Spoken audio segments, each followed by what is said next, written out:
la réalité quand même aujourd'hui, c'est qu'il y a des affrontements. On ne peut pas nier qu'aujourd'hui, il y a des fractures. Elles sont déjà en France. Ces fractures existent aussi entre les pays dits G9 ou les grandes sociétés économiques passées versus les émergents. Moi, aujourd'hui, si vous voulez, ma conviction profonde, c'est qu'il faut être positive et considérer que le fait qu'on crée de la valeur, l'économie mondiale crée de la valeur. Et la première création de valeur, c'est le fait que le monde va passer, en 2030, à 9 milliards de personnes à peu près. Ces 9 milliards de personnes, c'est une grande partie des gens qui vont être en Asie, une grande partie des gens qui vont en Afrique. Ça va être une énorme traction économique et qui va pouvoir donner de l'emploi aux vieux pays.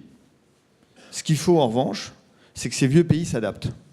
Il faut arrêter de se cacher derrière son petit doigt. Il faut arrêter de penser que les marmottes emballent le chocolat en haut des montagnes. On est dans une guerre économique. On est dans une réelle guerre économique. Il faut se transformer, il faut s'adapter. Il y a un champ du possible énormissime devant nous. Les technologies nouvelles nous ouvrent des horizons nouveaux. L'économie va s'ouvrir avec ces 2 milliards de gens qui vont arriver, qu'il va falloir nourrir, loger, etc. Il y a des énormes potentiels dans l'exploration des mers, de l'espace. Donc le champ du possible de l'humain dans les 20 à 30 prochaines années est extraordinaire. Et avec des créations de valeur énormissimes. Et donc, dans une logique d'économie libérale, les entrepreneurs, les gens qui vont innover, les gens qui vont vouloir aller chercher cette création de valeur, ces nouveaux défis, ces nouvelles générations de revenus, vont pouvoir permettre à leurs économies, à leur population, de mieux vivre, parce que les gâteaux sont plus grands. Et donc le partage sera potentiellement plus important. Après, il y a l'équité. Comment on arrive dans ce monde-là à trouver un minimum d'équilibre pour que, évidemment, il n'y ait pas de rupture? Et bien ça, c'est aussi un des défis majeurs des politiques, mais aussi des patrons d'entreprise, et aussi des nouvelles générations. Je pense que je ne crois pas du tout à une économie de partage avec des salaires minimums pour tout le monde, c'est une aberration totale. Je crois plutôt à une économie où il y a à un moment donné de l'entrepreneurship, de la création de valeur, mais en revanche, elle est basée sur...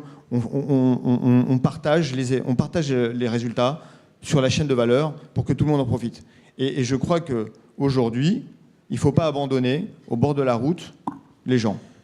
Le digital, c'est aujourd'hui un grand défi pour les entreprises et pour la société parce que justement, c'est une accélération de ces ruptures-là. Et heureusement, ce que j'appelle les digital natifs, la nouvelle génération, je pense que pour le coup, elle va être préparée de manière mondiale. Et sans vouloir faire de polémique, les fameux gilets jaunes ne sont pas pour moi la génération des digital natifs. Ce n'est pas ceux-là dont on parle. Ceux qui arrivent, mais en revanche, il ne faut pas non plus se cacher derrière son petit doigt toujours. On va, et avec le digital, accélérer potentiellement les écarts. Et les écarts entre les gens dans un même pays et les écarts entre les gens entre les différents pays. Mais en revanche, ce n'est aujourd'hui pas le débat de repenser la société au sens humaniste du terme, mais en tout cas, l'humain est au centre du jeu. Et je pense que l'entreprise a un rôle humaniste et qu'il ne faut pas l'oublier.